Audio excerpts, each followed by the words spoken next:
is that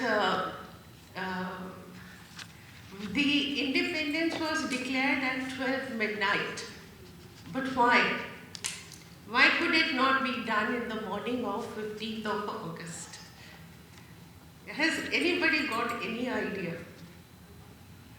Why at midnight? What was the rush of having the entire country sitting, getting up at midnight to celebrate?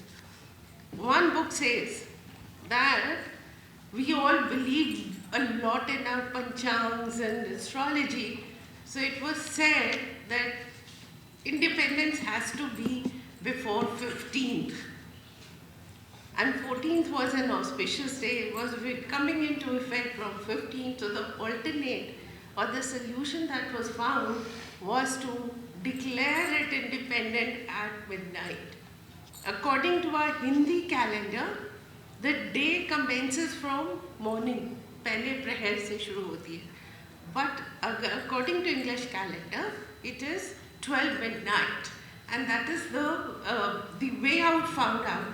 And that's the reason why we have our independence declaration at 12 midnight.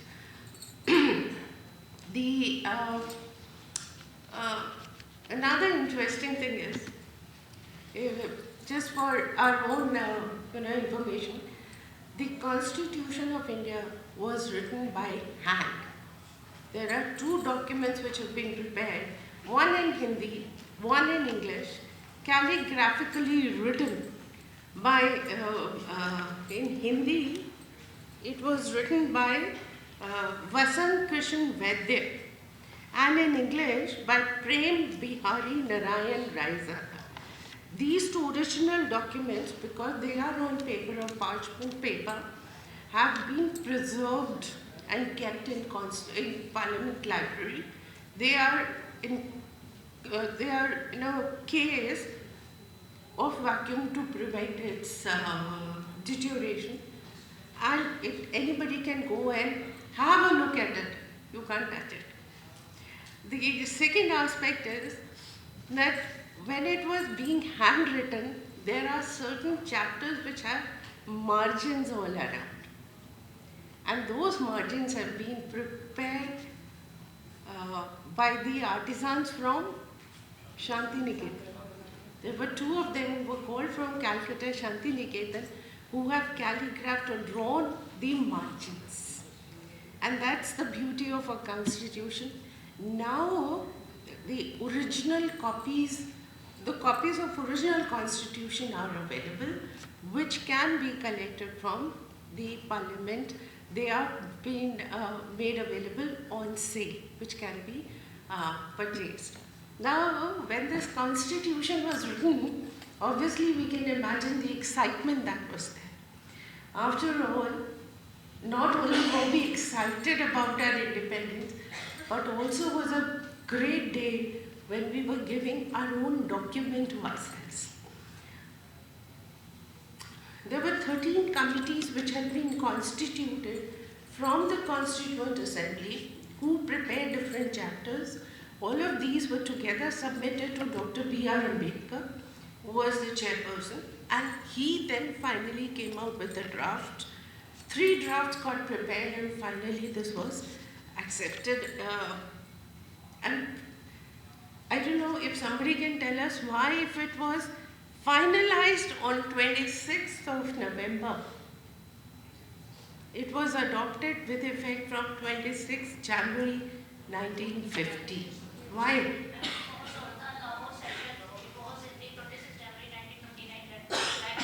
We would, yeah, so that's the reason, even though the constitution was ready, we accepted it only on 26th of January. The entire Constituent Assembly had its last meeting on 24th of January, when the Constituent Assembly signed and adopted this document. Another interesting thing which I was reading once was that what is the protocol? The protocol is that the senior most, the president, is to sign the last. And you always leave the first space, and thereafter everybody signs. Here, in all that excitement, they forgot, and there was no space left for Dr. Rajendra Prasad to sign. And if you were to look at the original, he has scribbled his signatures, he's inserted them in between on the top. But that's above, you can clearly see that people forgot that we have to leave space for him. So that was the excitement, and there was a effort of a lot of people behind that drafting of the Constitution. Today we salute them all and thank them for having given us the Constitution. Today is also the day when we all pledge to ourselves that we owe our allegiance to this Constitution. It has defined rule of law. It is a secular document applicable to all the citizens of this country, ensuring fundamental rights, but also asking for all of us to also focus on our duties, our responsibilities towards each one of us, towards each other, and together we make this great nation. Today we vow that it is rule of law which has prevailed, and all of us will work to uphold rule of law. Thank you so much. Congratulations once again.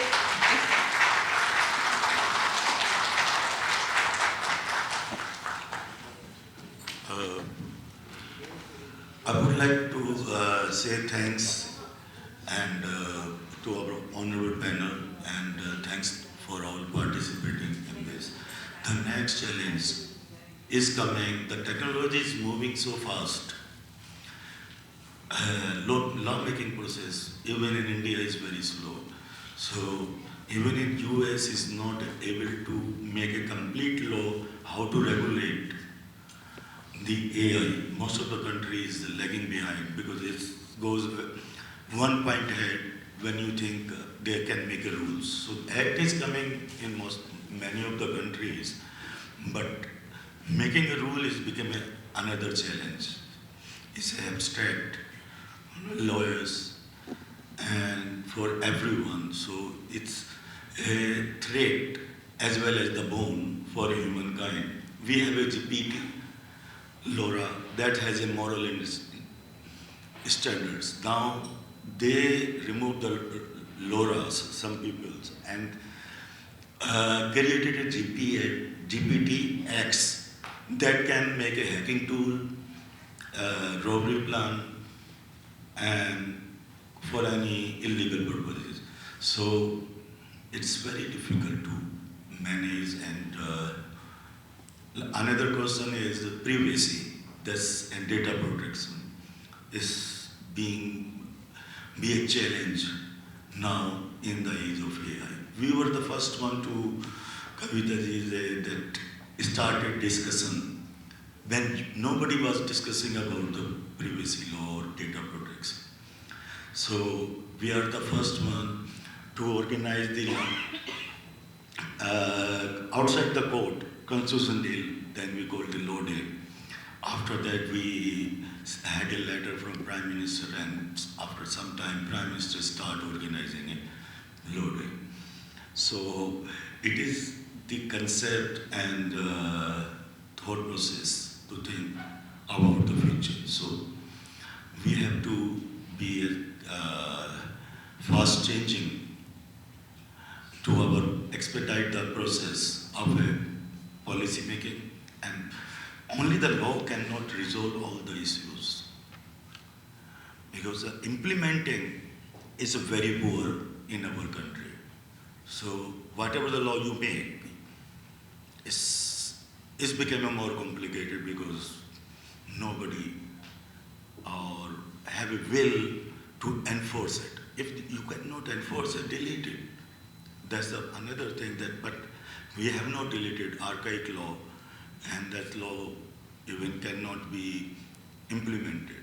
So we have done some research on this as well, but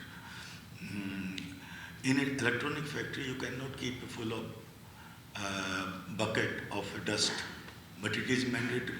You can shut down any factory just because of it. But in electronic companies, it has to be a absolutely clean, dust-free environment, bacteria-free as well. So that's something else we have to need to think, and I hope and look forward to our technical session.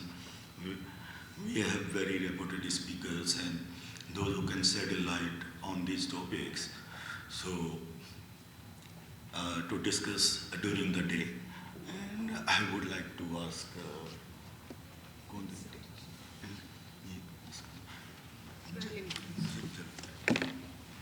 Thank you so much, sir. Now, I would kindly request to felicitate our chief guest, Honorable Justice Neena Bansal, Krishna ma'am.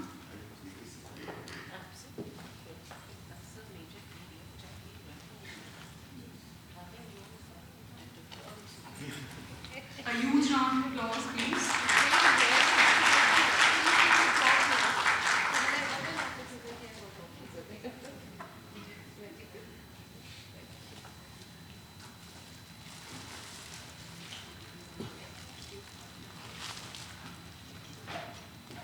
I would request to kindly felicitate respected P.K. Malhotra sir, retired Secretary, Ministry of Law. A huge round of applause, please.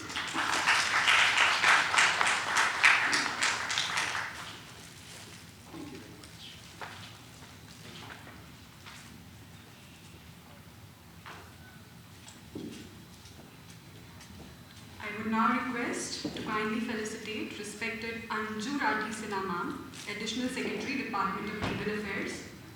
A huge